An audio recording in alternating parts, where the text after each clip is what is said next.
Welcome to Builds with Blocks, a show centered around the micro action figures and brick-based construction sets of the Halo universe. I'm your host, Colin Perkins, and I'm joined by Tom Fishenden. Life finds a way! And Matt Salvatore. Ahoy, ahoy, how we doing? This is a big show, ladies and gentlemen, a big one. We are doing Warthogs. This is the Warthog show. We'll be discussing all 25 Warthogs that have been released by Mega over the years and breaking down our favorites. So buckle up. Before we get into the main topic of the show, let's chat about what we've been up to on the building front. Tom, why don't you start? What have you been doing have you been building? Have you been doing photography? What have you been doing?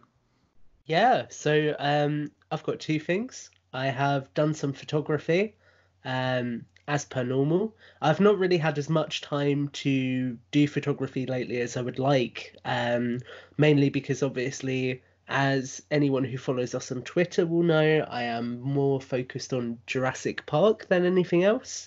And Jurassic June is rapidly coming round, so I've been doing a lot of behind-the-scenes stuff to get some cool content in place for that and some podcasts for other channels and things like that. But I've managed to shoot a couple of photos, and then the main thing I've done is this guy who people listening may have heard of, called Colin, has been able to hook me up with the buildable ships that I have been missing from the collectible micro action figure series. Well, I haven't hooked you up yet, so you're in the process. Be nice of to hooking me. me up. Yeah. I mean, okay, so in which case, this guy who you will have definitely heard of, because he is clearly the best host here, known as Colin, will be hooking me up with those buildable ships. There we go. Yeah, I felt bad for you. I was like, when you told, it was back to the second or third episode, I think, you were like, I don't have these things yet, because I missed the first one. I was like, oh, man. And I've gone around, as we all hunt, right? Like, I remember finding like a box where there was just one bag left, and the only bag was the ship. It's like, well, I have to take this, right? So I grabbed a couple of them along the way, and I had a few extra. So happy to pass those on. I appreciate that. I think it is strange as well in some ways, because obviously being in the UK, I know that we're getting all of the Halo Infinite sets now, and I've had a couple of retailers confirm that they'll be stocking them, which is exciting. But obviously with things like Clash on the Ring, for example, I've had to import all of that stuff. So when it comes to stuff like that, I tend to be quite picky, and I tend to just go for the army builders, as you'll have seen in the video I did on the series. So because of that, it does mean that I do sometimes miss out on the more unique things, purely because it just, I don't know, it's a lot harder to justify importing stuff. You kind of have to really think about what it is you're getting your hands on, and kind of for me, I have to be able to justify using it in photographs and things like that, so it kind of negates the cost of it a little bit.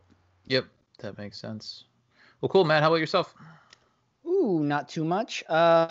Beginning of this week was actually pretty Halo heavy. I decided for the first time to play through the Halo Reach on MCC, so I got to see it in all its Xbox One glory, and then that got me into the Halo mood, the Reach mood. So I finally pulled the trigger on I think it's called the defensive sword base with the skirmishers. Skirmishers, yeah. Skirmishers, yeah.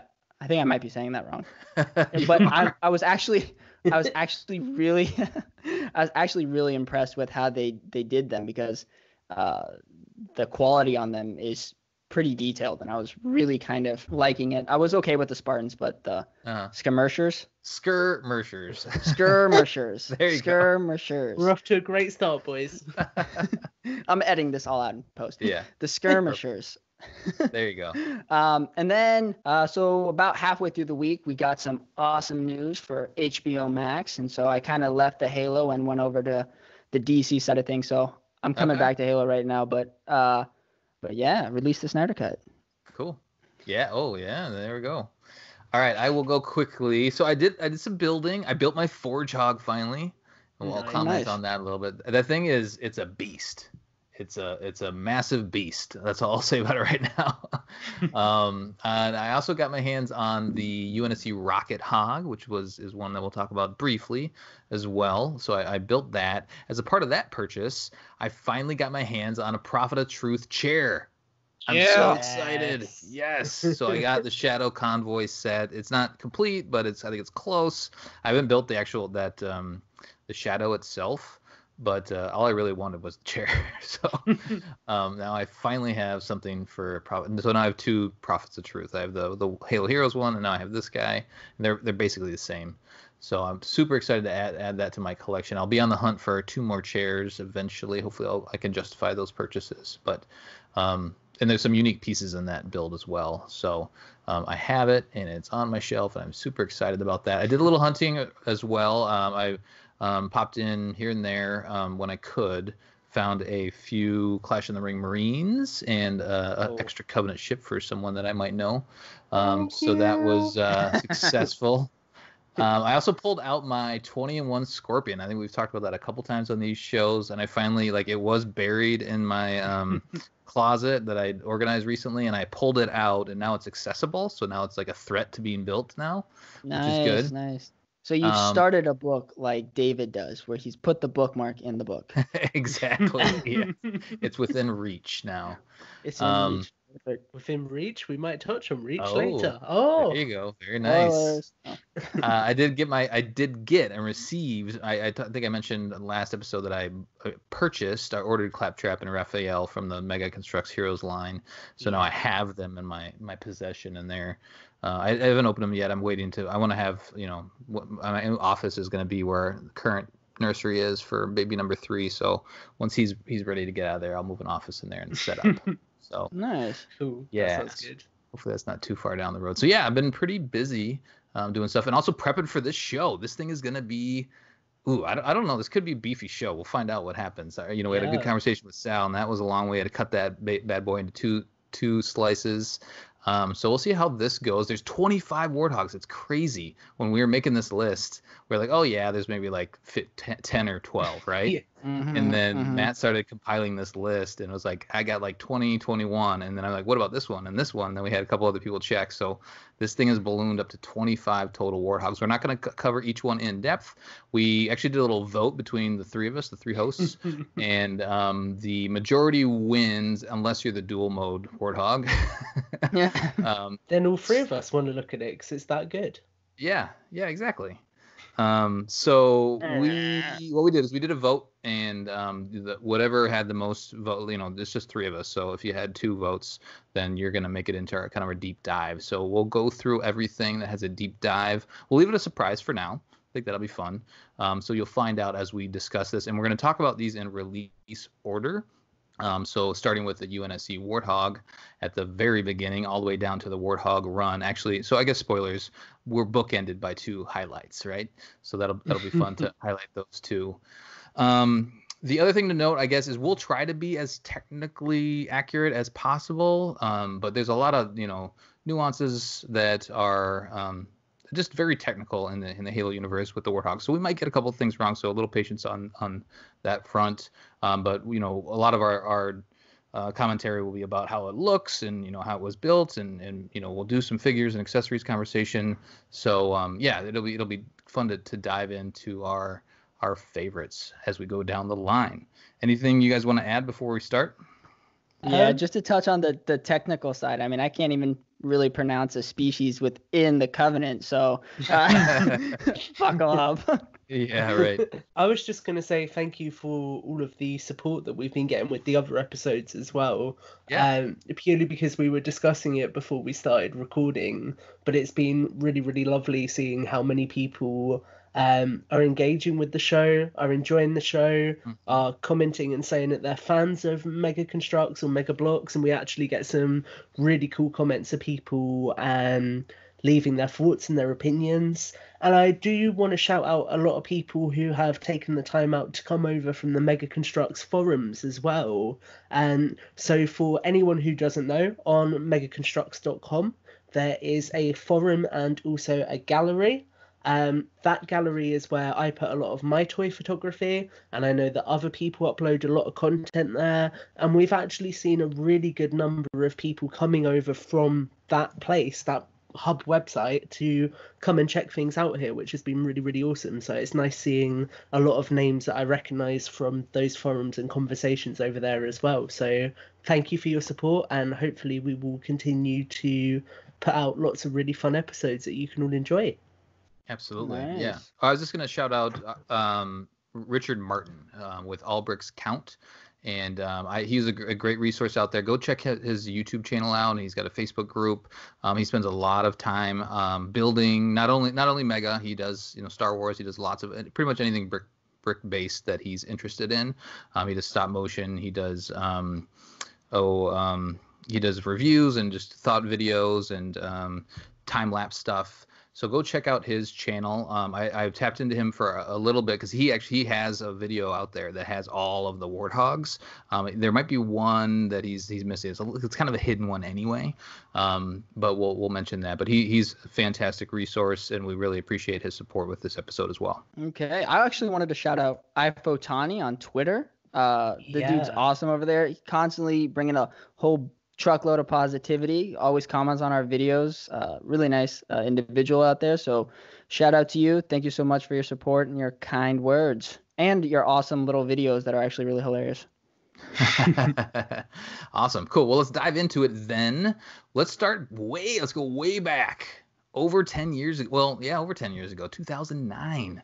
Back to the very first Warthog that was ever created. And Matt's going to highlight this one for us. What do you have about this first Warthog, Matt? All right. The OG. If you were like hoping that this was going to transport you somewhere, it won't, because it'll fall apart. Yes. So the OG Warthog right here is actually kind of, I guess it's the starting point from which all the other Warthogs will evolve from. It has some excellent detail to it that I think if you looked at it, you obviously, it screams, yeah, this is a Warthog. It's a little stripped down, and obviously the suspension system is kind of crumbly. But as a whole, I think what this set kind of introduces is because I remember when I first got this set, and it was, the quality of it wasn't as good, but there was something about it just carrying that Halo brand or that recognizable look as a Warthog that just immediately made it and endeared it to me, that it's such an excellent little vehicle. I mean, because I look at it and, you're playing the game and you look at it and you're like, I have a Warthog and it's in buildable form. And it's that kind of moment that I think kind of just made me love Mega Construct, was that it took something from the game and it gave me it in a buildable form. So it isn't the best. I mean, the dual Warthog's definitely worse than this, but this one has a lot of nostalgia and I think a lot of goodwill with me because of the build. And I guess it is kind of the primero, the first one that we see kind of this evolution from the other hog. So is it from Halo 3? Does that make sense? I was thinking it was the Halo Wars version of the hog. Oh, that would make sense. Yeah, it's Halo Wars version. Yeah. It is 2009. Yeah. Okay. So a couple of things that this doesn't feature, which I guess later ones will, but the turret is stationary. So obviously when you really only have one attack position because the turret cannot spin. There's no chairs. But there is a steering wheel. There's just a couple of things that, like I said, it kind of feels more like a stripped down version. And this is kind of something that I've always thought about Mega Construct, was that or Mega Bloks at the time, but their first initial sets felt so much more customizable because I guess they were kind of bare bones. So you could kind of build off of it and add stuff to it and kind of make it feel a little more yours. As of the Warthogs that progressed later on, they're already perfect, so you don't really need to change much of them. But this Warthog is definitely the stickers weren't as good, but I definitely love this Warthog. The color, just the overall look just screams Warthog. It screams Halo for me. Yeah, it's got like the little hooks in the front, or like I didn't acquire this one until a little bit later, and the little hooks are kind of loose on the front, just the way that it was built. I mean, I think it was just like the bricks themselves didn't fit together quite as well as they do now. Yeah. And they've obviously improved that tenfold.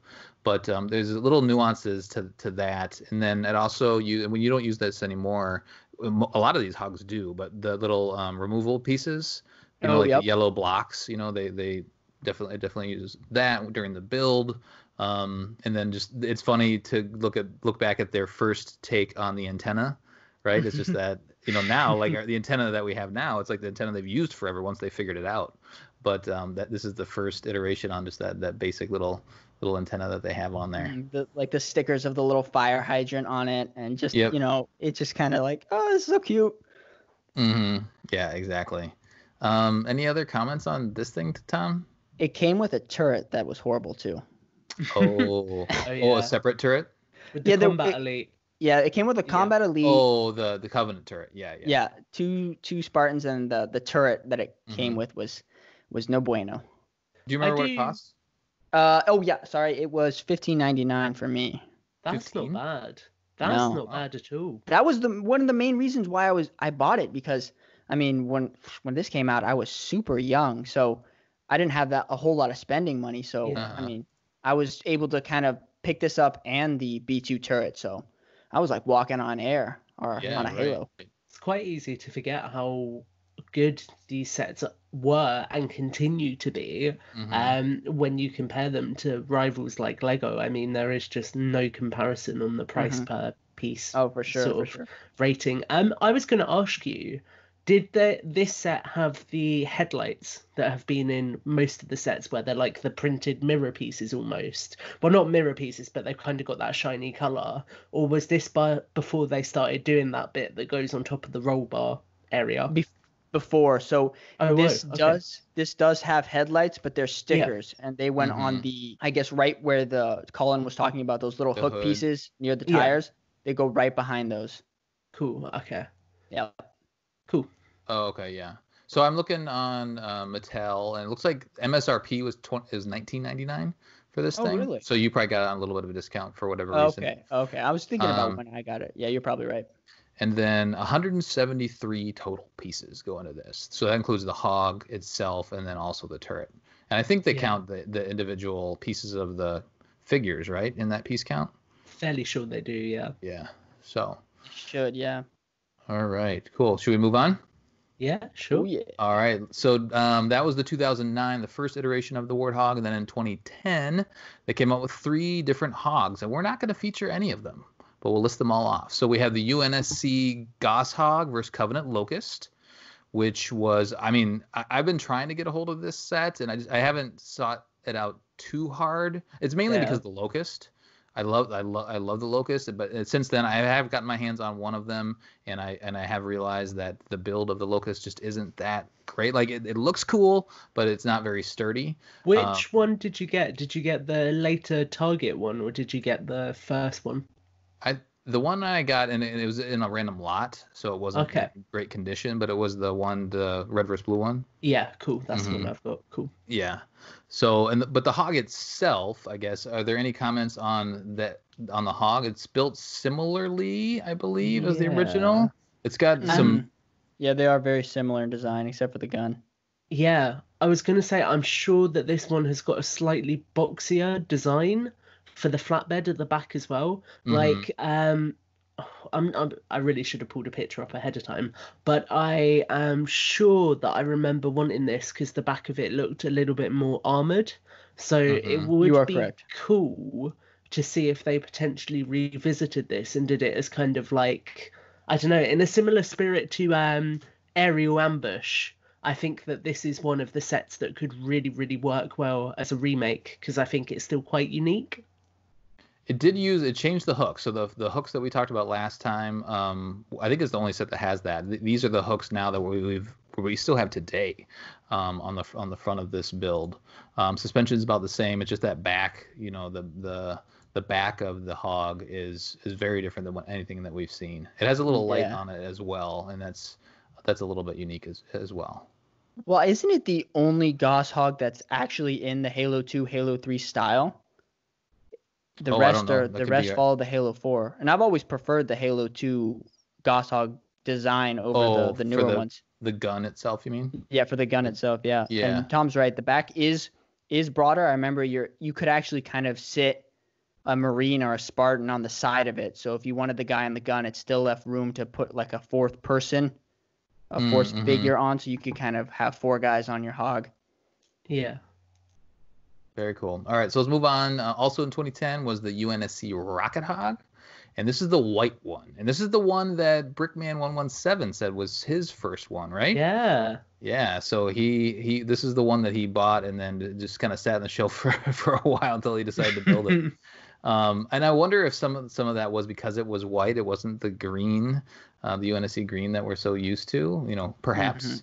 So the rocket build is a little odd to me. Coming back to this, I didn't collect originally, but coming back to this, like the way that rocket looks, it just seems a little, I don't know, underdone maybe is the right word for it. I think I was going to say, I think that this was kind of a case of, obviously it's accurate to CE, but also they had just started. So whereas now at the moment we are really lucky in terms of the fact that we tend to get unique pieces for sort of nearly every set now, this was kind of back when they were really experimenting with reusing different pieces. So I think this will be the same piece as the chain gun turret with a new front nozzle.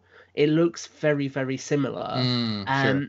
Because I remember that a popular thing that people used to do was, obviously before Halo Wars 2 we never had a flame hog, but it was always a popular concept. So because these things were swappable, people used to take the old nozzles from the flamethrowers of the very original flamethrower Marines from Halo Wars and put them onto this body. It's different, but I think it's kind of, again, back when they were experimenting with customizability, like Matt said, and letting people kind of take it and run with it. Yeah. Just to build on that, I think it's worth mentioning is, you know, there's 25 of these things. You know, some of them are small and little odd ones. Well, and one of them is giant, but they learned over the years, to your point, right? So they came up with a new one and they're like, oh, I really like this element. This element worked. Now here's the new one. And then they, you know, when they're planning the next version of it, you know, they make changes based on the game and things like that. But a lot of those building elements or those molds are carried through. So by the time we get to the one that just came out recently in 2019, it's really the best of the best from all of that, you know, over 10 years of learning. It's kind of taking all of that and building with it. I do want to point out here as well, I can't tell if they're stickered or not. It's very possible that they are. But this is the point where they've started bringing in those additional headlights I mentioned on the last build. So very iconic for the Warthog, obviously having them just above the windscreen. And I think, looking at the photo it's up on screen, I can't quite tell. But I think they may have been printed. That's printed. Purely because, I remember this is a good example of one of the few times where Mega have, obviously before they started doing it for every decal, they would kind of print very rare things. So an interesting thing with just the Warthogs as a whole is the fact that in every set, although you had decals, because of the kind of colour that they had, because they were a little bit reflective, the light strip in every Warthog from this point out that's got them, because some of them don't, would have had that printed. And that was kind of like the precursor to eventually getting every single detail in the sets printed like we do today. Yep, absolutely. I will say, just on this RocketHog compared to the previous two, this one had a sturdier feel to it, a stronger build quality. So even after the first two, you could kind of tell that Mega was taking and refining it even more, just on the pieces connecting a little better and everything just kind of feeling a little more locked in. Yeah, definitely. Like this is like after the first iteration, things start to get better from the build point, and the crumbling just it doesn't happen as much. So just kind of the early sets. All right, the next one, also in 2010, was the UNSC Troop Transport Warthog, which was the red version of the Warthog, and this was a Target exclusive, which most likely is why it was the red one. But also there's a whole red versus blue. We won't really talk about that one that much because I am going to dive into the Covenant Strike, which is the green version of the same thing, same exact build. But this thing was a Walmart exclusive, and it had 9 figures that came with it. It's just insane, this thing. Great value. Came out in 2011, $29.99 for the troop transport itself, the vehicle, the 9 different figures, and it had 207 total pieces that came with it. It reminded me, and I played Halo Wars recently, but it reminded me more, and I'm sure Halo Wars shared assets with the other Halo versions or Halo games, but it reminds me more of the Halo 3 Warthog that you see in Savo Highway. So remember when you're chief and you just fell out down the elevator, and you're kind of bumbling around, right? And you're like, which Warthog am I going to jump in? This is the one that you didn't jump in. Yeah. I was so worried you were going to say, I took the transport version every time. Yeah, exactly. I did. No, I'm just kidding. Yeah, you took the one with the gun on it. You took the Warthog, the chain gun. But so this is the one that's sitting there, and it's fun to see that and the design that carried through on this thing. Another interesting thing is on the box itself, and I didn't get a brand new unboxed one. I got one in a lot, and I was lucky enough that it was complete. I think I got some of the figures, but not all of the figures. I didn't get the stickers yet, so mine's just naked, but I don't mind it naked. I kind of like it. On the box itself, it says "Build Your Army," which makes a ton of sense, right? Because there's 9 figures in this thing. Yep. There is 1 Spartan. There are 2 Marines. They're all in like this tan color. There's 2 elites, 2 little tiny mini grunts, and then 2 brutes as well. So this is a really good value, I think, for $30. No. I always wanted this set. I never was able to track it down. Yeah, I loved it because because it was, first off, it was green, and it came with all these guys. I mean, I owned the Target exclusive one, but I never really used that one because it was red. And as like a military standpoint, you wouldn't have a red vehicle because it's like, shoot me here. They really are painting a target on it.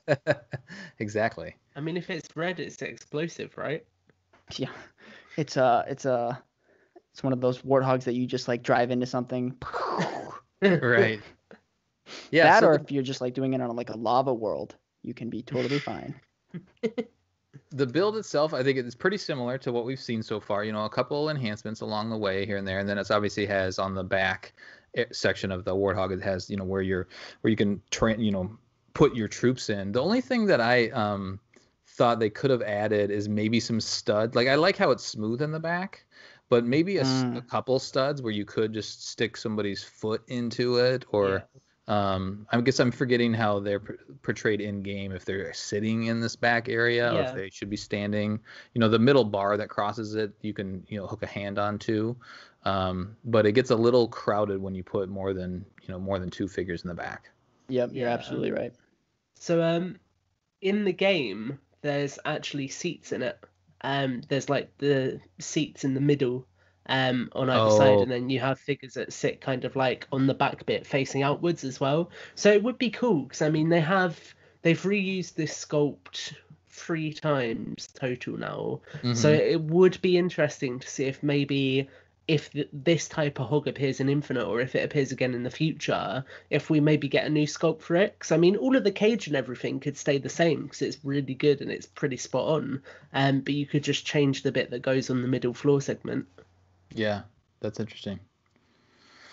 Well, cool. Let's move on. Speaking of no seats, speaking of no suspension, there's EVA's Last Stand, which is a cool set as a display piece, but there's the playability factor is a little bit lacking, right? Because it is just the cab, the upper portion of the hog itself. You do get two hunters with it, which is great, and then you get a cool little EVA Spartan as well. So check that one out. Any quick comments on EVA's Last Stand? Actually, this was one of the ones that I was highlighting. Okay. So actually, the unique thing about this Warthog is, it doesn't have the suspensions, but you start seeing an even greater detail on the body. So this is the first Warthog to include chairs. And more importantly, this is the first Warthog to include a gun that spins. So we actually have a game accurate mounted gun in the back, could spin 360. So I think that's kind of shows right. you Yep. how it evolved from the first Warthogs we've had in prior to this have all been locked position guns. And this one really kind of took, I would say, probably the most significant leap in quality and design to the other ones. This one also was able to be paired with another Warthog later on in the series that Tom's going to cover, so you can actually switch it out so the suspension system works and everything. But I always thought this was kind of one of the more unique ideas, was that it wasn't a complete Warthog, yet it had probably the best design overall compared to the other ones. Sure. So I've always been very impressed with this one, and I've always kind of liked the idea of the Last Stand Warthog. So I always liked this set, and I always thought it was kind of neat. And I think its design speaks for itself, that it's spot on. It's cool as a concept piece. I do like how, I mean, you don't get the whole thing, which is, I guess, again, from a playability standpoint, is a little frustrating. But you do get all of the pieces for the top. You know, they're just in the build themselves. They're scattered about as if they just got hidden by one of those hunter guns. So so that part is definitely interesting. Oh, and this one retailed for me for $21.99, and it had a piece count of 169. So not a whole lot of pieces, but a whole lot of innovation. Yeah. Yeah. The seats and then the chain gun turret, which are new for sure. I remember this being a really good way to get the new Hunter mold as well. Or Correct. Yeah, it was a new mold because the arm was new. So you got the actual proper fuel rod cannon for the Hunter. And I was gonna say, taking what you were saying a step further with details, Matt, I love the printed cracked windscreen on this. I am so upset that I've lost mine, because I wanted to put it on a Warthog Resistance Warthog for ages, but I just think that having that extra kind of interchangeable part so you can do battle damage on other versions of the Warthog was really, really awesome. Yeah, definitely. I agree. Very cool. Yeah, sorry about that. I forgot that you were gonna highlight that when I had something else, but that was another feature of our highlight. So let's do actually, we'll do the one that it goes with. So we'll do the UNSC RocketHog versus anti-aircraft gun next. Tom, what do you have? Yeah. So this set released in 2011. It had 537 pieces, and it retailed for $59.99. Or £59.99. And this set depicts the M12 Warthog, which I had to frantically Google before we started this episode. Well, yeah, they're all M12s, right? It's like the base Warthog, and then they stick everything else on top of it, and they throw a letter in the back end of it if it's a Halo 4 Warthog. So yeah, they're all M12s. Yeah. But I feel like this is the first set that really begins to kind of get the characteristic features of the Warthog right. So obviously, Matt mentioned in EVA's Last Stand, you have got a lot more detail, and that is really, really present here. You've got new sculpted pieces on the side. They are slope pieces, which capture some of the engraved details on the Warthog. You've got a smoother design for the bumper on the back.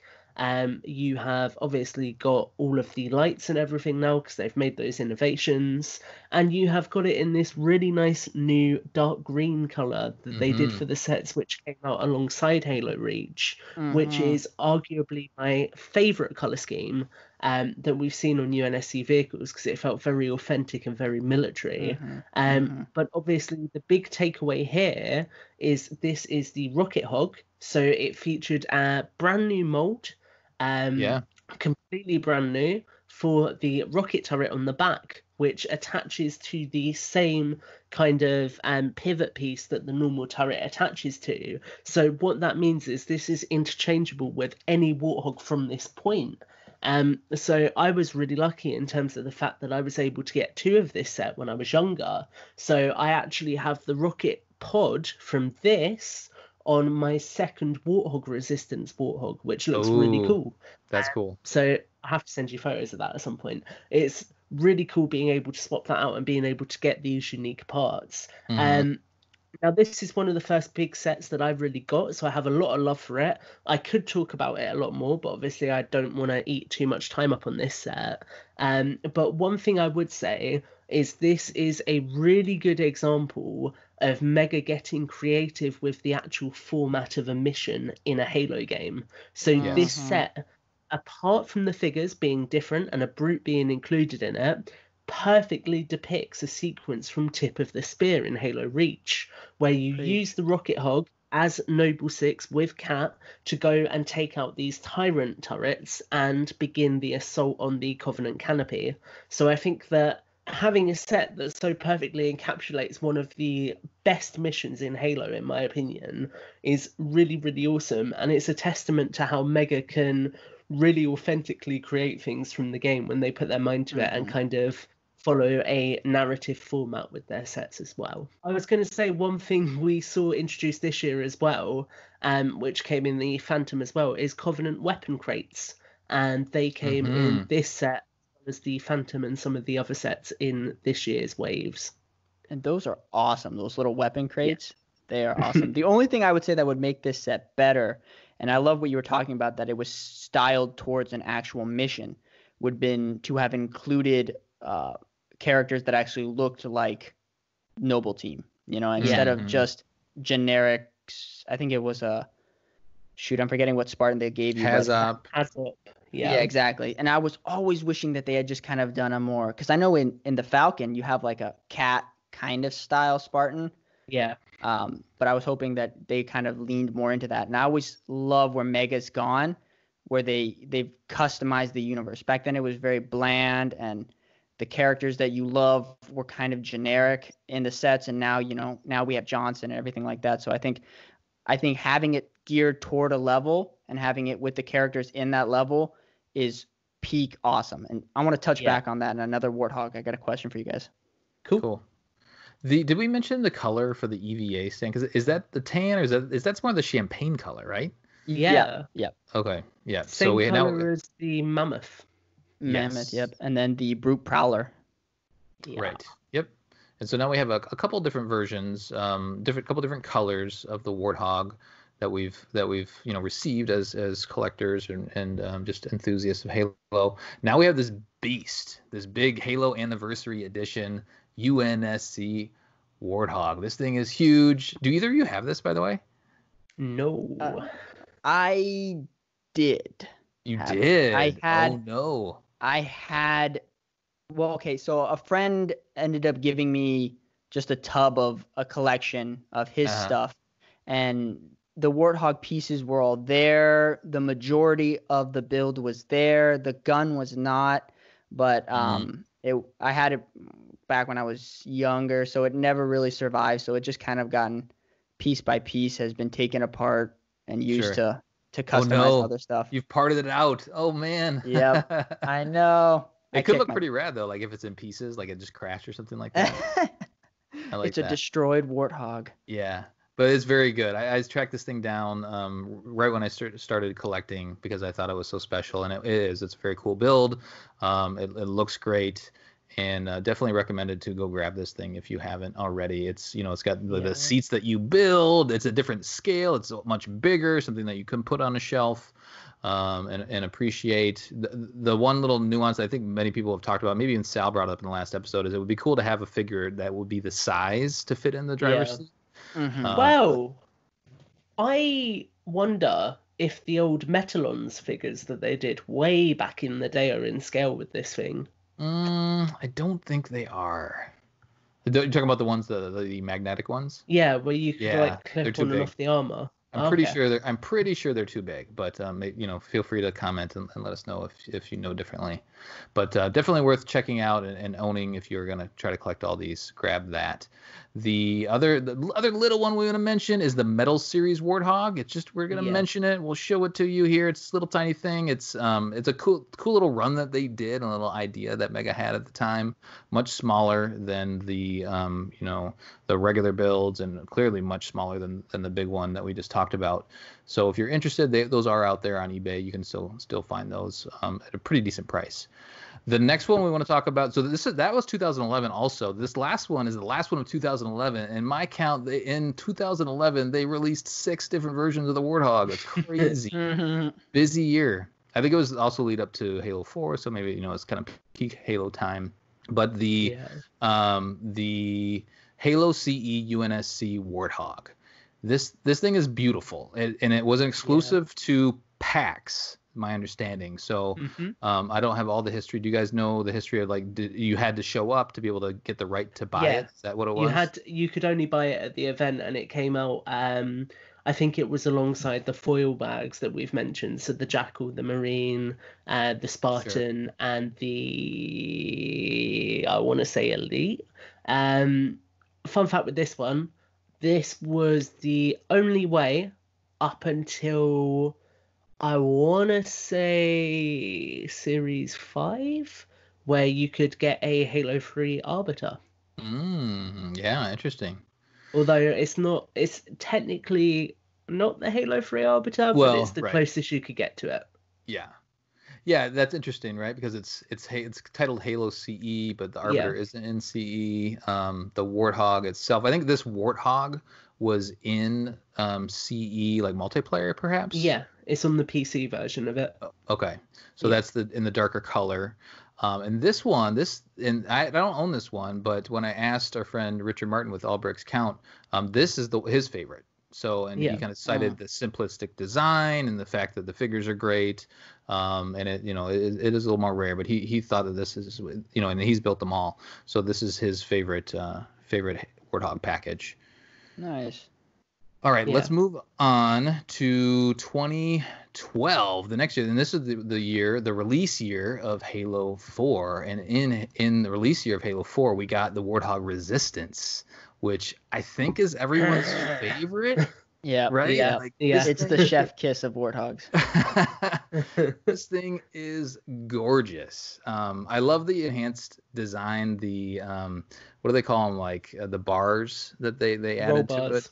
Yeah. So I love that they added those to the design of the Warthog in Halo 4. It just makes it look meaner, right? Like it just looks tough. It looks a lot more rugged. Yeah. They did carry, I don't know if you guys noticed in the Halo 2 anniversary cutscenes, they did pull in this Warthog. And it's used in the primer that they just released fairly recently for the Halo 2 anniversary one. It's that type of Warthog that's in the garage. Okay. Yep. So it looks so mean. The color is fantastic. It's that same color that Tom just mentioned, the darker green that they used in the RocketHog. And the detailing just makes it pop so much, right? The silver color of the kind of the roll cage and the back, and now we have these gas tanks in the back. The bumper is a little bit different, and the chain gun. One of the reasons, so this is one that I sought out. It took me a while to find this at a decent price, but it was because of the chain gun, and I didn't want the EVA chain gun because I wanted the whole hog. This thing is brilliant. It's got everything I want out of a Warthog, and it had the thing that's a little weird on this one, and I think it's just the design of the Warthog in Halo 4 is the light on the top with a little rubber hose. Yeah. It's a little chubby, and it makes the light kind of turn in where I want it to always go forward. Yeah. But other than that, this thing's pristine. So we might touch on it briefly at the end, but this is obviously the same design as the Infinite Hog. And for those of you who listened in the Infinite episode, you know I mentioned this. But that hose was something a lot of people tended to take off this model just because it got in the way and it stopped you putting a figure in there. But on the Infinite Hog, it looks like they've used the Call of Duty weapon strap piece to make a much thinner and more accurate cable. So it's cool seeing that even little details like that that obviously were frustrating with this version are iterated and changed upon in the future. Yep. This thing retailed originally for $32.99. Yeah. And the other, I guess the other thing I just wanted to mention is, we're talking about the level and stuff like that. So the first time you pick this bad boy up is in Requiem. And it's a very sweet find when you get this in Halo 4. My only nuance, and I remember mentioning this in Mission Debrief, is that the sound, I don't really like the Warthog sound in Halo 4. Do you guys recall that at all? It's a little too high pitched. It is. Opinion. Kind of screams at you. A little whiny. I think they have fixed that since. Yeah, it was kind of like their first time going back and experimenting with a lot more field capture, wasn't it? And I think because they were doing that for the first time, they kind of didn't quite alter it enough from the real life noises. Yep. Yeah. The other thing to note, I guess, is our suspension has pretty much been the same. Like the way they framed it up has been evolved a little bit throughout, but it's really just been it's really just been these loose, I guess I don't know how to describe the kind of the suspension pieces, but the longer pieces with holes in them. It's just been loose, right? And pretty soon we'll get to a point where they experiment and I would say maybe perfect that aspect. But all of these Warthogs, and it must have been some sort of a requirement in the original build where when you're driving a Warthog in Halo, it bounces all over the place and the wheels are going all over. So they wanted to carry that through into the Mega version of it, and they did a good job with it, and they've enhanced it, right? They made it so it actually is a little bit more springy over time. Originally the first Warthogs, the part that connected the wheel to the body of the Warthog was buildable, and then I think it came about in the anti-aircraft Warthog, it actually was just one singular piece. So even then you were seeing that they were reducing the number of pieces it was, and that way they were making it a little sturdier. Yep. Yeah. Very nice. All right, do we want to move on from this beauty? I'm going to drop one little cool detail on this one that they recreated from the video game. So one of the very, very small stickers creates a really cool detail that this version of the Hog had to introduce it as very much a 343 video game, which is that the number on the Warthog up next to the windscreen is actually 343. You're right. I see that as I hold it in my hands. Yeah. Very nice. Cool. It's beautiful. All right, let's move on from this. I feel like we could almost do a full show on each one of these things. Yeah. The next one is also in 2012 is the snowbound UNSC RocketHog, and this is pretty much the same as the UNSC RocketHog that they released earlier. I'm not sure why they re-released it. Just maybe to have another version of it. Maybe they made a couple enhancements. It was probably the bricks were a little bit tighter, I would imagine. Any other thoughts on this thing? It's still got the ghost. The figures are different. Sorry. Before I go back, the Warthog Resistance also. Sorry to go back, but the Warthog Resistance included a little Forerunner terrain piece, and then an Elite Zealot, a red Elite Zealot, and then the two Spartans in it are pretty generic. According to the Mega's websites, they're Mark 5B Spartans. Yeah. You also got the sticky detonator for the first time in that set. And that was a new weapon that previewed ahead of the game's release. And then you also got the ordnance drop in it too, which is really cool. The little kind of drop thing, they drop out of the sky and then it pops open and gives you more ammo for your guns or a different gun in the game. So that was a cool ad as well. All right, so sorry to backtrack on that. It's right. But wanted to mention those as well. So any comments on the snowbound RocketHog that's different or worth mentioning? It was a weird wave. So with the snowbound wave, it was kind of a mixture of released things being re-released. So you got this, and you also got a Locust that came with a Mongoose. And then they did some new sets as well. So you got obviously the snowbound structure that I picked up recently. And then there were two, I think there was a snowbound figure pack, which came with the flags. And then there were two armory packs, a red Elite Commando and a blue Marine, and both of which had got like printed snow details on their boots. Yeah. So more just in general, the Snowbound line as a whole was a very weird kind of subline, but it was Mega experimenting with doing sublines, and that's something that becomes more prominent in some of the Warthogs later down the line as well. Yep. I said Warthog so posh then. Oh my god. All right, let's move on to 2013. Now we have the UNSC Night Ops GaussHog. This is lights and sounds. It's lights and sounds time. I'm grabbing my Warthog. It was a little far out of reach, so let me see if I can get this thing to. Oh.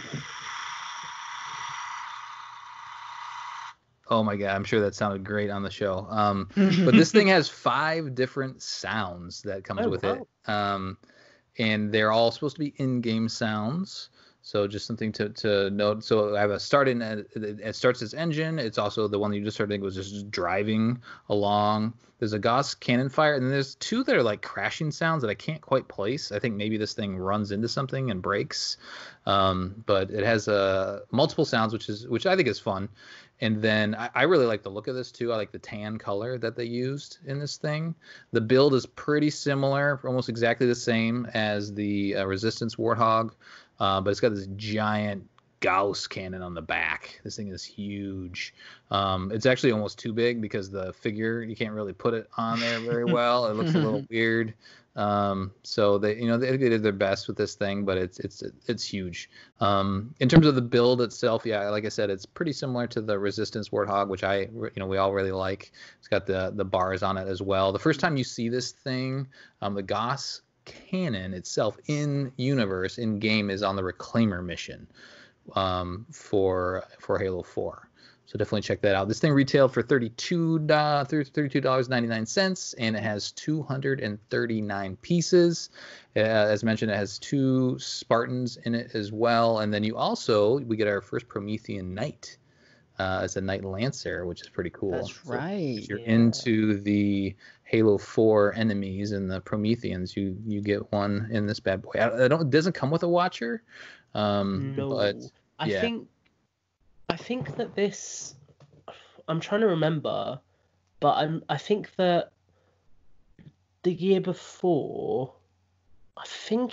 See, this is weird. I've been collecting for so long at this point that sets just blend in my head. But I think that Cauldron Clash came out the year before, and then this was the only way to get all of the variants of the knights afterwards. So you kind of had that set that came with the standard knight, 2 crawlers and a watcher, I want to say. And then they kind of did in all of the lights and sound sets. Well, in 2 of them, you've got different versions of knights that you could only get in those sets, which was really cool. Yeah. So it was kind of hard to come by the Prometheans, but you could build them over time. And I built a decent amount of Prometheans. Again, mention of my chess set. I will have a Promethean set as well. But cool. Something to comment on is, and it was also in the Warthog Resistance, is the way that they've done the doorway, the openings on the Warthogs has changed over time. In this one in particular, and the Resistance, they use what I call a little chair piece. To kind of block off the sides of the doorway, whereas previously they've used other slanted pieces or smooth pieces there. But that's something that seems to have evolved over time, and I think almost kind of continues to change as they work on perfecting these things. Yeah. I was going to ask you, Colin. So I don't own this one. But the hood is a unique piece, isn't it? Because it's got the lights and sounds module in it, yeah. The whole thing, it's one big piece. Cool. And can you put super articulated figures on the Gauss cannon any better than the old style ones? I haven't tried. Maybe I'll mess with it during the show here, but I think they would be. It seems like they would be about the same because I think they're about the same size, right? Maybe you could. Yeah, maybe the fact that you can twist their elbows a little bit might help, but it's just a little oversized. Yeah. For the figures themselves, it just looks a little bit goofy. All right, should we move on? Yeah. Let's do it. Okay, so also in 2013 we have the Blue Series RocketHog. Do any of you guys own this thing? No, I don't. I came very close at one point when it was on sale. Okay. But I decided not to, because this was like the Snowbound sets. So I don't know if it was Mm-hmm. Target for you guys, but it was Argos again in the UK for me. Okay. It looks like the same exact build as I hold the RocketHog that you just featured. Yeah. It looks pretty much the same exact build there. But it's Mhm. blue. It's got a couple Spartans. One of the Spartans kind of looks like Spartan Cat, kind of. But maybe, you know, it's a pilot helmet anyway, and it's got the arms that may be robotic. But yeah, so pretty similar build there, but just worth mentioning that thing. I don't have it part of my collection yet, but I probably will grab it at some point. Now moving on to 2014, we have actually before we'll mention the small one first. 2014 is the Micro Fleet Warthog Attack, and this is the one that has the helmet and then also like the mini build of the Warthog, which I wanted to add to my collection just to have. And so you have all these different sizes of Warthog. It's more just a shelf piece. It's got a little bit of a Forerunner structure that you can build that pops off of the back helmet. You do get a Master Chief figure along with it. It's just a little nice collectible, I think, that is trying to appeal to a wider audience in my mind. Yeah. I do want to drop a fun bit of trivia in here about that set. Yeah. That set is the wave right before we got super articulated figures. So 2 versions of this set exist. The first 3 sets have got 2 versions, and then the 4th Microfleet set, which was the Falcon, has only got a super articulated figure. So for the first 3 sets, the Warthog, the Hornet, and the Mantis, you can get those figures in either super articulated format or in their classic original articulation. Very cool. Interesting. The next one on the list in 2014 also is the UNSC Flame Warthog. And it took me a while to figure out, where did this thing come from? Like, why is there a flame on this Warthog? This is from Halo. This is like a special skin from Halo Wars. Did you guys know that? I did not. Yeah, so that's where it came from. And again, you know, the big tie-in, that's why, you know, this line exists, because of Halo Wars.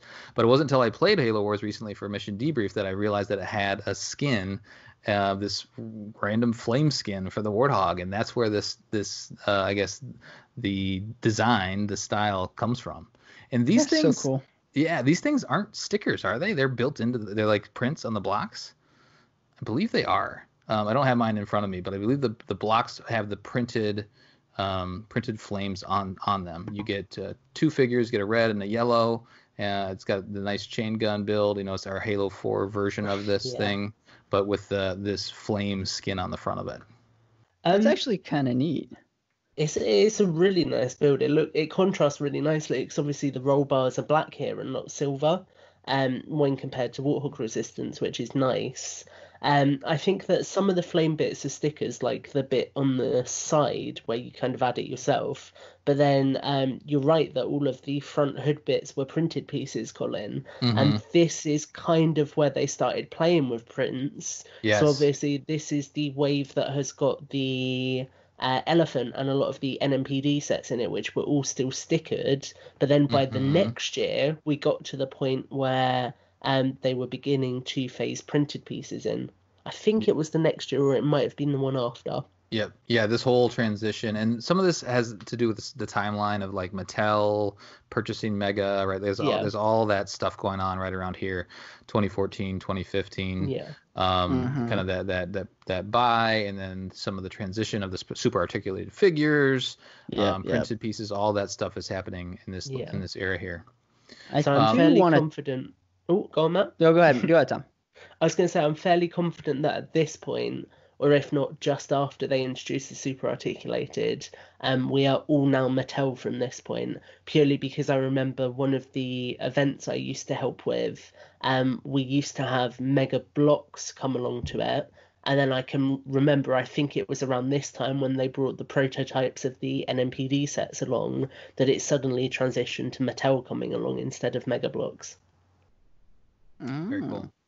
Okay, I did want to touch on just how I think the idea of having like decals on the Warthog is kind of nice, because it kind of sounds like, you know, I don't know if you guys have watched the Clone Wars series. Yeah. Where with the ships, the clones are always decaling the gunships or or something like that, and it kind of harkens back to World War II vibes where soldiers would decal their bombers and stuff like that. So I think it's kind of neat that the idea that maybe the UNSC had a spray paint can and they're kind of customizing their ride. I think that would be really kind of neat. Where's the one see. with Sexy Halsey on the front, right? I know, right? Oh, that's amazing. All right, let's move on after that thought. Oh, gosh. We'll go to the UNSC Attack GaussHog. I will just mention that this is the first Mega Bloks set that I bought when I saw this on shelf right around this time. This is 2015. I was like, oh, that has everything I need. It's got a Warthog, it's got Chief, it's got Arbiter. I'm gonna grab this thing. So I remember buying this. I forget if I got it online or off the shelf. The only thing that I wanted differently, and it wasn't until I started collecting, was I wanted a chain gun in the back. Like if this thing had a chain gun for me, it would be perfect. But they made their decisions, and we have the GaussHog version of it. So Tom, you're gonna go into this one. Yes. So Colin, I think that you can confirm this because obviously you've got the set with you. I don't. But this is where we began to get printed pieces. Mm-hmm. So this set came out alongside Firebase, alongside Scorpion Sting. Was it called Scorpion Sting, or have I just made that up? Yep. Scorpion Sting. No, it was right. cool. Okay. And some of the other sets for Halo 5. So obviously right off the bat, not having to put stickers on this one is nice. But what's right. even nicer is the fact that this set in particular emulates the PAX Warthog that we touched on earlier. Yes. So it includes the same figures. We have got the Halo 5 Master Chief with his cracked visor, and also the Halo 5 version of Arbiter. And an interesting thing to note about these two figures, this is the only mainstream way that you can get these figures, because the only other way to get them was in a San Diego Comic-Con free pack with Spartan Lock. Right. So it's literally the only way you can get the Halo 5 Arbiter that's not an exclusive. And in terms of the rest of the build, the Gauss turret with this one, they went back to the drawing board, took what didn't work with the Night Ops Hog, took out the play features and really trimmed it down. So I believe Colin will be able to confirm that this one's a lot more kind of to scale with the figures that it's included with. It's a bit more to scale. It's still a little oversized though. Yeah, I think that's just the case with GaussHogs in general, though. Those turrets are huge. Yeah. But yeah, so it uses the Halo 4 design, so roll bars and cage pieces, and it has the black and yellow color scheme of the PAX Hog as well. Now the set had 229 pieces. It retailed for $24.99 in the US. And an interesting thing to note with this one, because it did release in 2015, so right in that release window for Halo 5 Guardians, it included a rec pack, which is something that they did with all of the sets to tie into the release of the new game. So I believe, because this is one of the cheaper sets, it would probably have been one of the smaller rec packs that will kind of give you like 200 rec points, a couple of common cards, that kind of thing. But yeah, overall, it's a nice hog, a nice callback to an exclusive, and a nice way to get a couple of main characters in a really cheap format. The other mention here is that they're starting to play with the suspension now. And so they have these little pieces that you stick on the inside of I don't know what those things are called, the little bars with the holes in them. But anyway, that actually gives a little bounce to it, which they haven't had before. This is the first time that they introduced that piece. So this thing you can kind of push down on a little bit and it'll recoil. That's cool. I didn't know that. I think it's something that they kind of like from this point on they've played with a lot. To kind of try and get it right, like you were saying earlier. Yep, exactly. Any other comments on this, Matt? I do have. This is where my question is going to come in. Okay. So obviously, Tom listed this line, and it had the Scorpion, and it was very centered on Halo 5. Yeah. The interesting thing about this set is that it comes with Chief and Arbiter together, and in Halo 5, they don't ever see each other. So I was wondering if you guys think that maybe in early stages of development, there was a level that actually included 100%. Chief and Arbiter with a Warthog like this, and that's why the set was greenlit. and that because I know when we first saw gameplay of Halo 5, it was insinuated that Chief was on Sunayon. Yeah, I was going to say that. It's his assault rifle. Exactly. So did we miss out on a Chief and Arbiter Warthog run in Halo 5? Wow. I think it's we possible. Might have. Definitely possible. I think it's safe to say Halo 5 changed a lot. Yeah. So I imagine that. I mean, when you look at it, Chief and Arbiter's reunion is literally 30 seconds at the end of a cutscene, and then it's all explored in a novel. I would not be surprised if they had originally planned to have a lot more of this, but it got cut for whatever the new story direction was. And I definitely think that this ties back into the idea, and I won't go off on this too much because I feel like this isn't relevant for our show in particular, but I am really, really fascinated in what Halo 5 used to be, because I think that we would have potentially had Locke and Chief getting very, very close to each other at different points in the story before they eventually caught one another. And I think that there was certainly a very, very different but very interesting story there at some point. Yeah, I think that's a possibility. But then we also think about the PAX exclusive, which had these two figures in it, and also the same color Warthog. So it's probably a little bit of a, and Mega's done this. We've already talked about it a few times. That it's an homage to an earlier build or an earlier set. So there, it's maybe it's a combination. Maybe it's both. Who knows? But Colin, conspiracy theorist here. This has the cracked visor version of Chief, which means that timeline wise, it's after his fight with Locke, which is when Sunayon takes place. Yeah. So it would make sense in the timeline of the current, the one that we have. Exactly. That's canon. Very cool. All right, let's move on to the Troop Warthog. That is the next one on the list. And Tom decided to highlight this one. Why did you decide to do the NMPD Troop Hog? Okay, so I have got a lot of love for the NMPD subline. Okay. So I'm not sure if either of you guys will be aware of this, but the NMPD subline was chosen by fans. So Mega did polls on their social media, and they were running for a few different options, things like civilians, NMPD, and this was the thing that won. And I don't know why. I always have an affinity for sci-fi police anyway. I like that Judge Dredd, you gotta love him, so NMPD vibes all the way. But I just think that this is a really cool amalgamation of different designs. So obviously it's the Halo 4 chassis, with the roll bars at the front and alongside. But then you've got the kind of Halo 3 vibe troop transport rear to it. And you also have got a very unique addition that you don't see on any other Warthog, which is a light bar on top of it, because obviously it's a police vehicle. So I think that in itself makes it a really, really distinctive Warthog. Obviously, you've got the printed NMPD details, which look great. But the thing that really sold me on this one is I love the figures here. Obviously, you've got two brutes in visor mode. We had only really got a brute chieftain in visor mode before this in the old articulation, so it was cool to get them. And as well as that, you have got 3 NMPD troopers, 2 of whom have got short sleeves. And as far as I am aware, I believe that this pack came out just before the Colonial Marine from Mega, in the Mega Construx Heroes line. So this was the only way to get short sleeves in the kind of Halo style and not the Call of Duty style.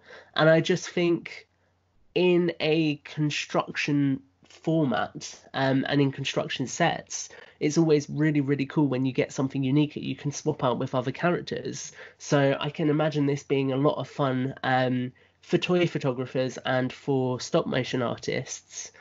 Because it provides them with another new element to kind of add unique characteristics to the people who they are using in their stories. So, again, I've said in the past I love the Infinite sets because of the Marine variety. Here, the variety in the human characters really sells it for me.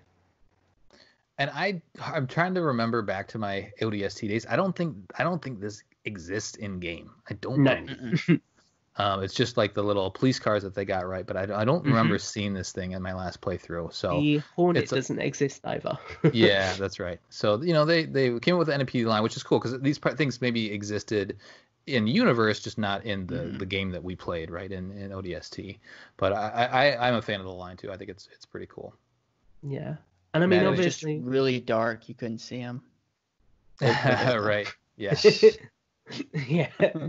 I mean, obviously it goes hand in hand with the NMPD Pelican as well, which came out around the same time and also incorporated short sleeve figures. So it was cool to see them go back to the drawing board and think, we've done NMPD troopers in black fatigues, we've done NMPD troopers in navy fatigues. How do we do something different? Yeah.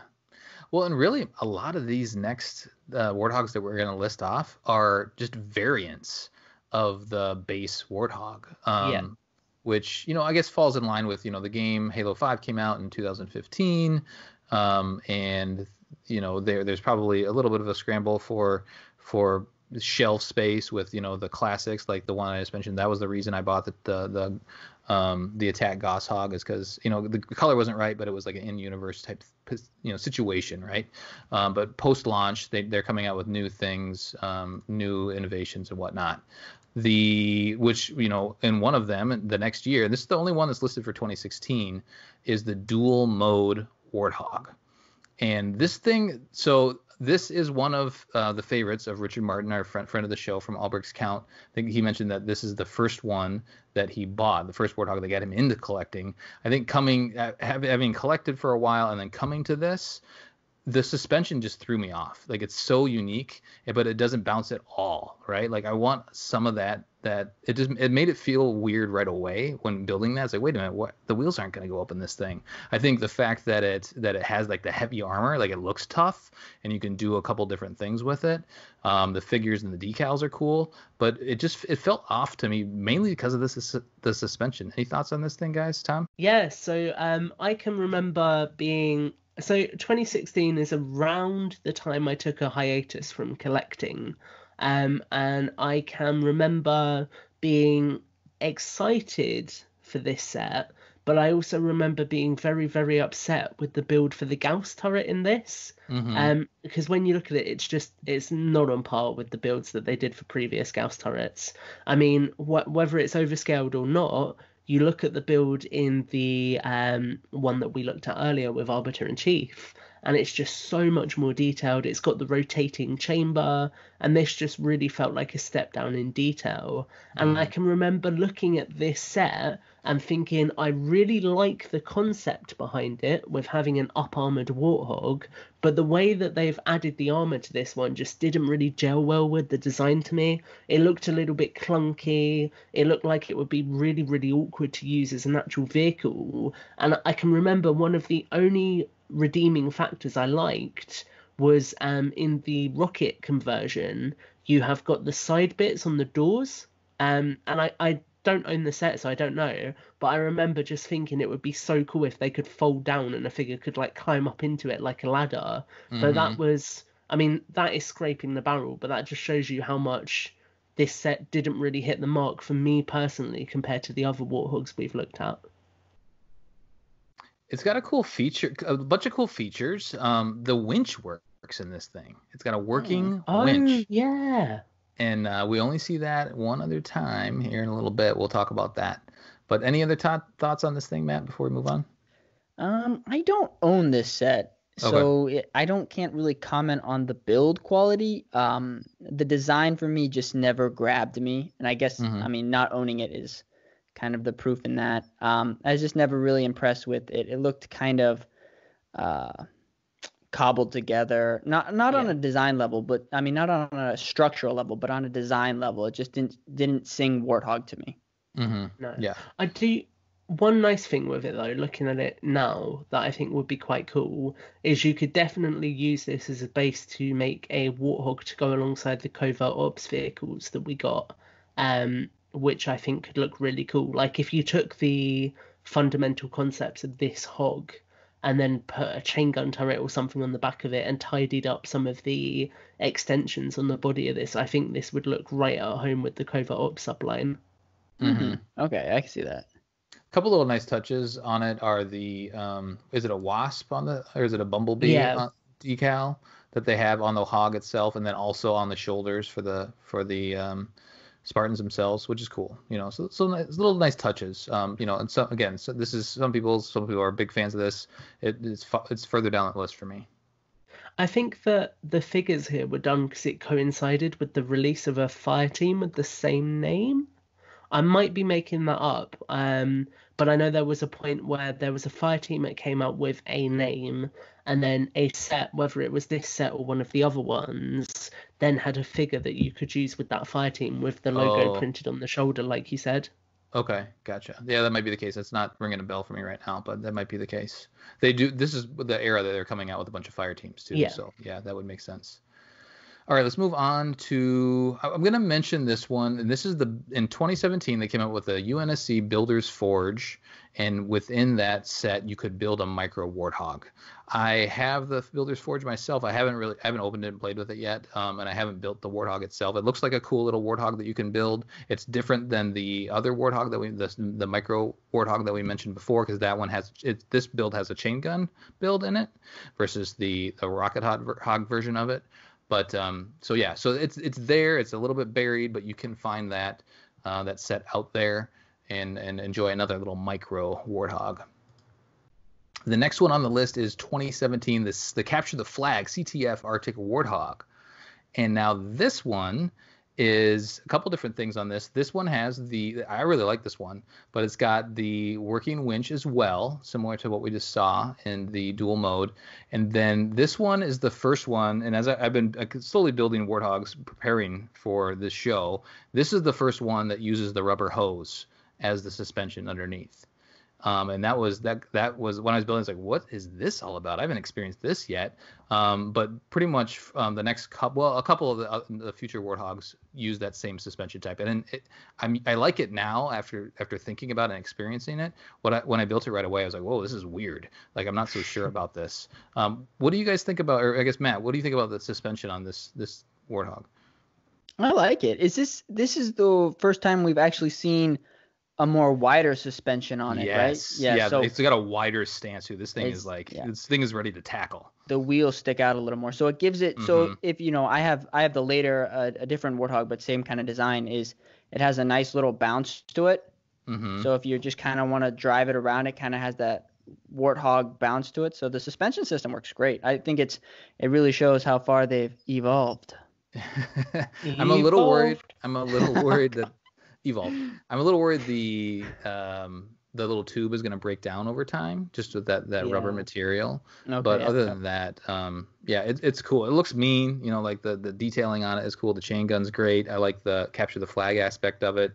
They also released a blue team pack set that you could pair with this to do, a capture the flag type situation. Yeah.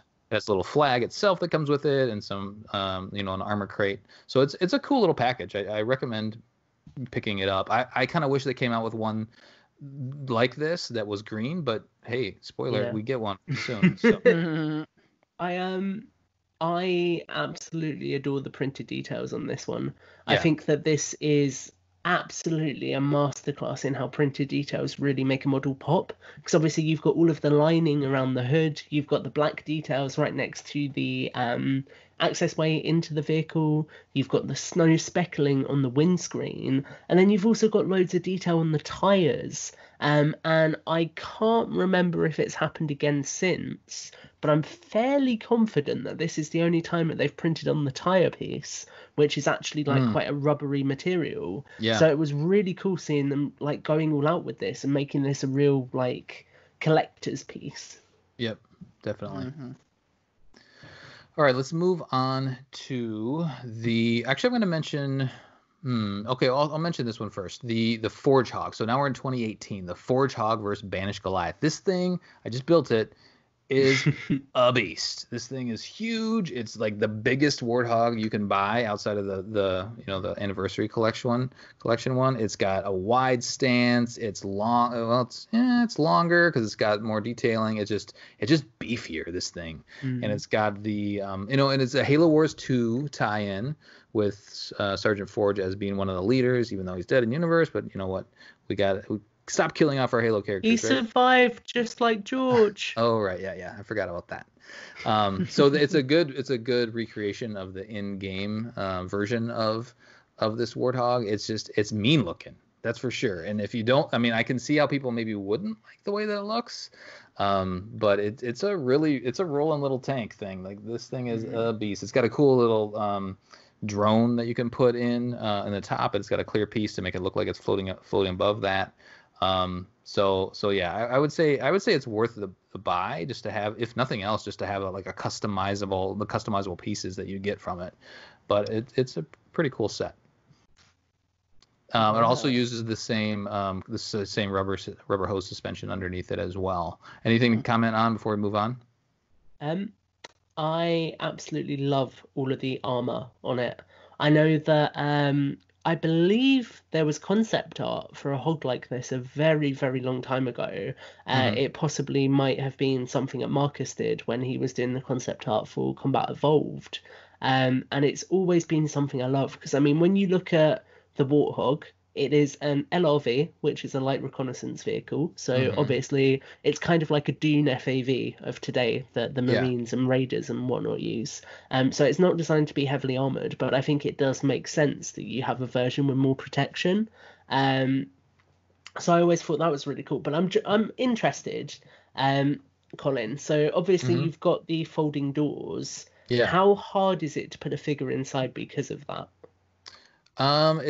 It's a little bit difficult. You gotta squeeze them in there a bit, but to actually get the doors to go down all the way, because a lot of the times I'll have my guy, his head sticking out the top, and he can't really see. He's looking at the roll bar, but that's okay because it's minifigures. So it's you have to work on it a little bit, and then to get the door to close, but it does work. Cool. I was going to say the only other thing I'm not a fan of, but this is more just personal preference, is the inclusion of the missile launcher in the Gauss turret. Because I feel like that does damage the design a little bit. But I think this was a time where Mega thought that they had to appeal to children as well as adult collectors. And now with the prevalence of the Black Series, you see that they are slowly beginning to shift more to collectors again. So I reckon that play features like this are probably things that we won't see in the future. Or if we do see play features, they're going to be less intrusive on the models, like the 2-in-1 builds. Yeah. Well, and just a comment on the little shooter, and a lot of recent sets have this little guy. Yeah. If you shoot it, like, that thing is gone. Like, it shoots so much faster and a higher velocity than the Lego version of this. Yeah. Of their little shooters. Plus they use little pegs, and this is a different little missile feature. So it's cool and it's got playability, but I feel like if you're gonna fire it at a vehicle that's like a foot away, you may have hit it, you may not have, you heard something, and then you got to find it. So I think it's a cool concept using this little pressure system that they have going, but it's a little too good. Yeah. One thing I was going to say, I have a lot to say about this set as well. Yeah. I like Forge in this set. I don't like the head. It looks worse than the hero's head, but I like that they made tweaks to his armor, so it now has how many elites he's killed, and he also has got the Ace of Spades on one of the shoulder plates. Yeah. I think that's a really, really nice touch. Yeah, I agree. Yeah, so we decided not to feature this one, but we kind of featured it. It's very unique. Another thing I guess I'll comment on, since we're talking about it, is building this thing was a little bizarre. Like, you build it, in all of the Warthogs you build a little bit different, but they're kind of all the same. They make innovations along the way, but this one was very different. This one felt for me very different to build this thing. And you're upside down, and you're building, when you build the kind of the middle section of the Warthog, that felt different. You kind of built two sections of it, and then you applied it to the middle, and then you have this mean looking front fender in the front. So yeah, it was a very interesting build. So I'm going to put some pressure on you guys right on the show now. Okay. This is one of the few sets that has popped up in the UK, and it's on Amazon UK right now for £40. Is it worth it? 40? Mm-hmm. Yeah, I would say, because the Banished Goliath that comes along with it's a beast. It's really cool. Looks like I'm spending some money tonight. So yeah, for the set itself and then that thing, definitely grab it. Okay, let's move on to the other set that came out in 2018, but I feel like this one was delayed, and I think it was, and I wasn't collecting it at the time quite then, but this is the Halo, the Security Patrol Warthog, so it's the yellow one. And I didn't like it at first. I looked at it, I was like, ugh. And then I finally saw it at GameStop, and I was like, okay, I'm just gonna grab this thing. I think I grabbed it for $30 or something like that. And it's really grown on me. The color has grown on me. The turret in the back has grown on me. I really like its simplicity. It's like one big old piece. And this is a reason that makes me feel like it was delayed. And I think I'm almost positive it was delayed. I've heard people talk about their delayed orders, but it uses that same weird suspension piece that we talked about in the Attack GaussHog back from 2015, and then also the NMPD Warthog. So, and plus this is featured in Halo 5. Like, this vehicle itself is featured in Halo 5 back in 2015. So it feels like they had it designed and then it got held back for some reason. I don't know. But in my mind, it's a neat little set, and having like the unique color of it is a cool thing. So you talk about it being delayed. This is right around when the availability of Mega Construx started to change in the US as well. So this is where things like this set would pop up at Ross's instead of at places like Target and Walmart. Oh, okay. And this is right around the time that Walmart temporarily dropped Mega Construx, I believe.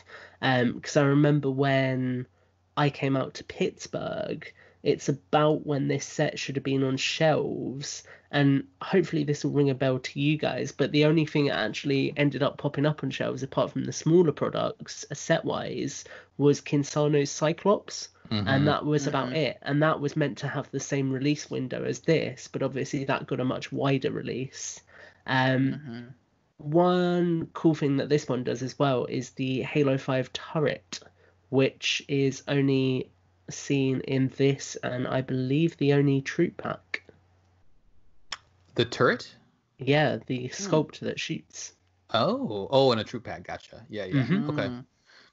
Yeah, that makes sense. Yeah, I like it. It's unique. I haven't seen it before outside of this vehicle. And yeah, I think right around 2018 into 2019, Walmart slowly started to not carry any Mega. And at one point, it wasn't in stores at all. At one point, there was zero Mega in any Walmart. And now they're back in shelf, and I would imagine they're going to ramp up as we get closer to Infinite. Yeah, definitely. The only thing I would say about this set, and I've come across it a couple times on Amazon, and I've thought about pulling the trigger, just the color and the way I think it kind of looks to me is it kind of screams prototype, and it just kind of looks like a prototype for some reason to me. So I've never been too keen on it. Yeah. So you can pair it with the security. There's two security Cyclops, like an old version and then a newer version of it. So you can pair it with those things and have like a little bit of a security, I don't know, setup, and you're in a diorama or something like that. But there's not much else in the line, so it does feel like a little bit of an oddball. One thing that surprised me that we never got in the line, and this is kind of almost going back to our last episode with ideas, I'm very surprised that we never got any Meridian Miner minifigures. I think it would have been cool to see them included here, or they could have done. So obviously, I think this is just before they started the Versus format for the Versus packs. But it would have been cool to see something like 2 different coloured Meridian Miners versus 2 not Spartan soldiers, Promethean soldiers, since we've never got many of them. I think that would be something that would still be quite welcome, purely because those miners had such a cool sci-fi design to them. Yeah, the other thing to mention on this is that, and I'm just remembering this, is that the pack out was widely wrong. It included extra set of wheels and a bunch of extra pieces in the original box. I think they might have sorted that out eventually, but some manufacturing error, like you got a bunch of extra wheels and some other pieces in it as like upon release and in the window after that. Yeah. A lot of people got double the figures. It might have been double the figures also. Yeah, you're right. Yeah. That's awesome. Yeah. Well, imagine having 2 of that elite commander. The figures that's the best part of the figures set. are right. Figures are right in there. But yeah, I'm sure that was a big bummer for Mega, but it was, the fans were okay with it. All right, now we're on to the last hog. Well, so the 25th hog is the one that we know about, but it isn't released yet, and so we'll talk about that one in a separate show. So that's the Infinite Warthog is the 25th hog, but the 24th hog is Warthog Run that came out in 2019, and this is almost perfection, right, Murdoch? It is perfection. There's no almost about it, Colin. It's close. It's close. Okay. Take us through it. Okay, so we have the Warthog Run, which basically covers Chief and Arbiter's narrow escape from Halo 3. It comes with Master Chief in his Halo 3 design and our Arbiter. This one retailed for $29.99, and it had 318 pieces. That's a lot for a Warthog. It is. I think a lot of it also goes to the hunters that came with it. Sure. Oh, yeah. Yeah. Mm-hmm. Yeah. So, and the hunters were there as well, which are the best hunters we have ever seen in design and in quality. The articulation is great. I feel like I've heard people complain about certain things, but you can't argue with that articulation. I have 6 of them. Nice. What? Yeah. Jeepers. I have 5, but they're not all the same color. So I have 2 of the Warthog Runs, but one's still in box, and then I have the Remnant Hunter. So the same vibe or the articulation of that one. Nice. Yeah. Nice. But so this Warthog, I want to say it's basically the culmination of all the other Warthogs that we've talked about. So far, It is the pinnacle of what has evolved. Evolved. We're gonna start a drinking game. Everybody drink when we say evolved. No whiskey. So this one again, it has really nice printed on pieces, and it has a nice little scuff to it, so it looks like this Warthog has seen a little action. The suspension system is very much the CTF Arctic Warthog. I will say, personally, the wider design, though it does add a nice kind of bounce to it, I don't necessarily like it compared to the thinner design. I think the wheels stick out just a little too much. Sure. And I think that it kind of harms it a little bit, and it's a little stockier too, so not as long, and it's a little wider, so it just it looks game accurate to the core. It's just compared to the other ones, I kind of like that sleeker, thinner design, and that's where I kind of say that it's probably not perfection in my mind, because I think we all agree that the Warthog Resistance is the best Warthog, and I think that's the design and the scale and the proportions that I like. And the color green. Exactly. So this is the new green. This the new green? It is. Yeah, this is the metallic green. Okay. Apparently the Infinite sets may be slightly more speckled. My friend who was at Toy Fair said that the color green there was a little bit different again, but I have a feeling that we're just going to be sticking with this green. I think it will end up being this color scheme for a while now. Yeah, Scorpion and Hawk are the same color as this. Yeah. I didn't notice that it was shorter, but I'm comparing it to the other hogs that I have out right now. It's a little stubby. That's weird. I mean, that's fine. It looks good. You know, I have no problem with that, but I just didn't notice that. Yeah, he's a chubby little guy. It's good. So I thought when I first got this, I'm like, great, I'll be able to fit like comfortably, because I know you can kind of cram them in there, but you could fit comfortably. I was thinking you could comfortably fit 2 of these Warthogs in the Mammoth. Not so.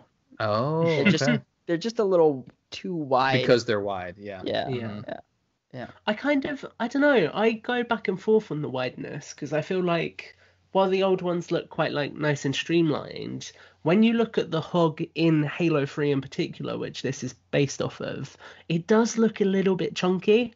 Like it does look like the wheels come out a little bit. And I can remember, I don't know why, but for whatever reason, this particular model really, really throws me back to the 5.5-inch scale Warthog that McFarlane did for the Halo Reach line. I don't know why, but I feel like this is so similar to that in terms of like the dimensions and everything here.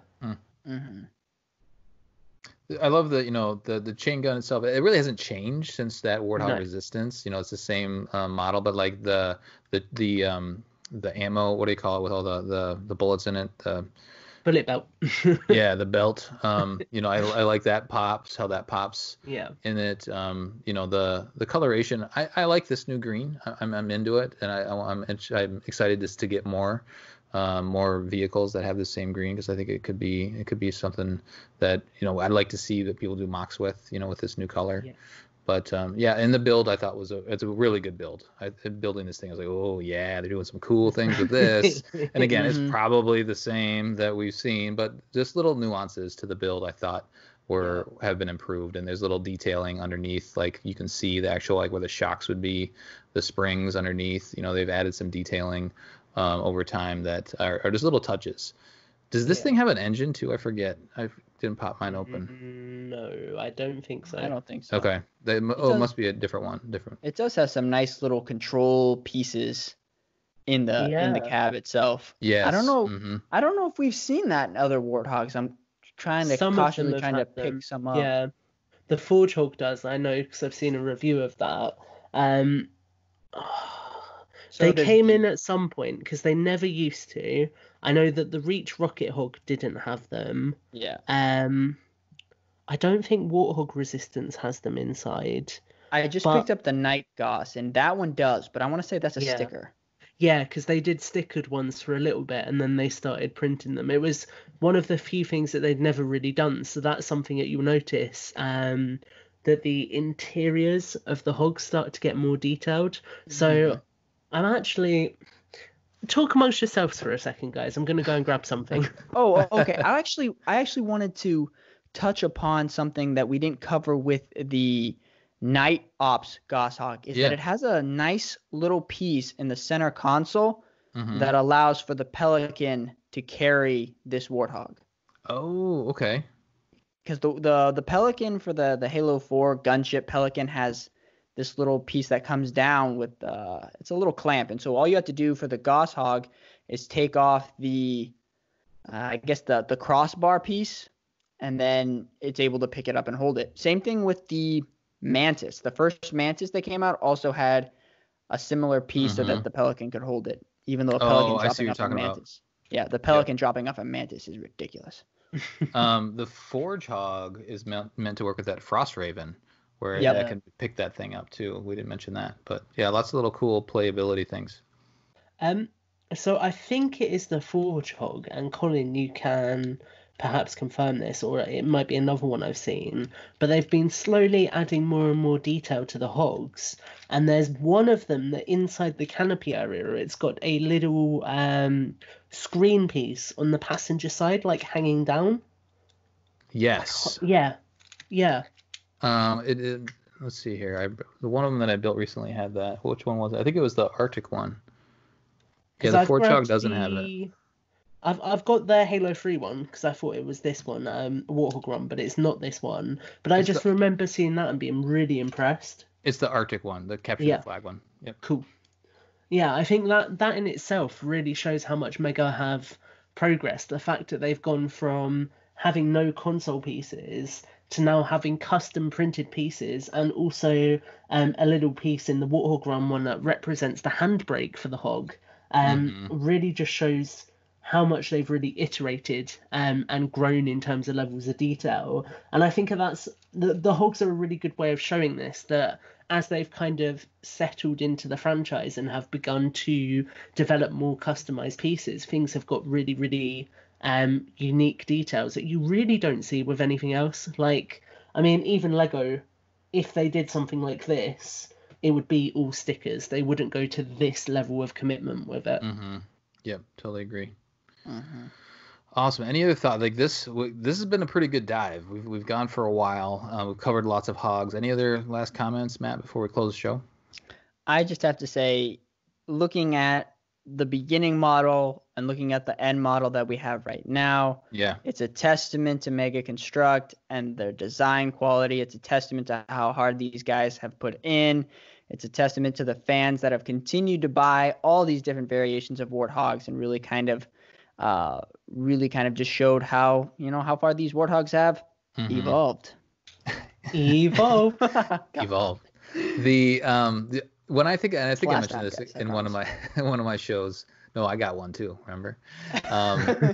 When I think about vehicles in Halo, Warthog is obviously top of mind, and then number 2 is Ghost for me. Like I always hop in that Ghost, and so maybe we'll do a Ghost show as well. But like you can't argue. Like there's been or there will be 25 of these things, but for good reason, right? Like this is the iconic vehicle from Halo. Mhm. It's a good word for it. Iconic. Yeah.